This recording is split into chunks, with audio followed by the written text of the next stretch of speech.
Hello everyone, it's John here. Welcome back to my subscribers, and if you're new, please subscribe. I'd love to see you again. A quick shout out to my friends throughout Europe. Thanks for coming back.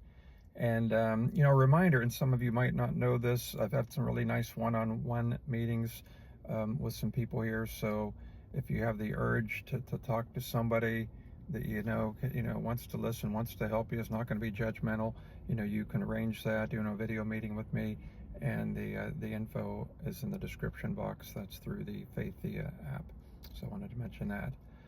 Okay, so here we go. Now I'm in bed. I don't even know. I think it was around 5 in the morning, and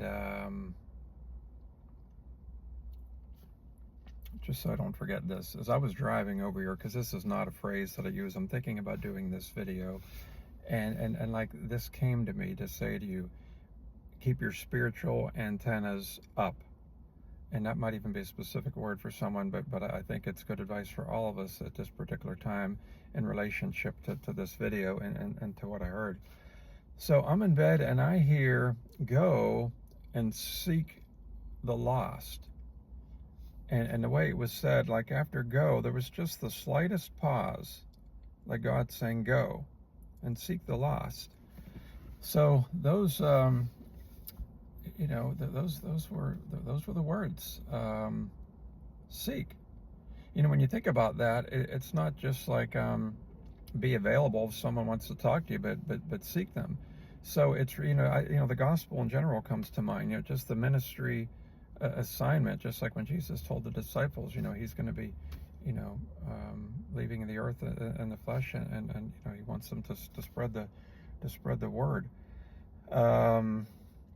So yeah, we want to keep our spiritual antennas up, and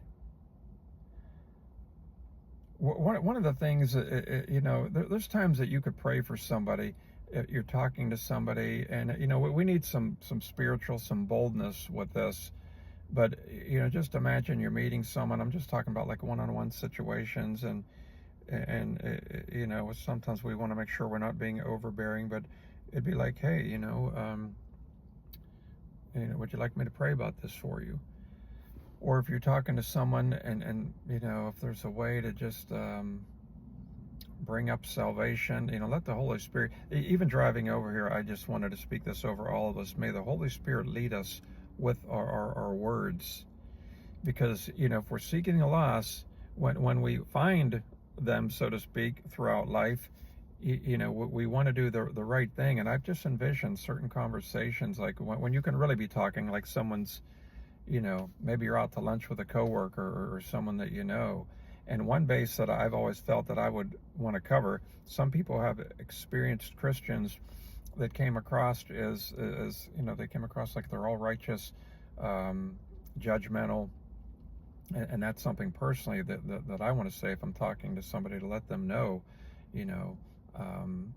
there's no judgmentalism coming here, because who am I but a sinner that needs Jesus Christ? It's like, let people know you want to talk to them. If you're going to talk to them about Jesus, it's because you love people. And to go a step farther, when you learn some things and hear some testimonies of people that have temporarily died and visited hell in one respect or another, these kind of experiences, and come back and told about it. It's like the more you learn about this, that's why I've mentioned more than once Bill Wies's book 23 Minutes in Hell. You could type it in on YouTube here and hear testimonies, and I'm telling you, for some people, if they're ministry minded, it can be it can be like borderline life changing. I mean, it could be like, wow, I had no idea. So that's why there's just no conversation that we can have with someone more important than salvation. So as I wrap this up, again, God's instruction for us: go and seek the lost, because it's the end of times here, and it's time for that harvest of souls. So that is it. Thanks for being here, and God bless you. Bye-bye.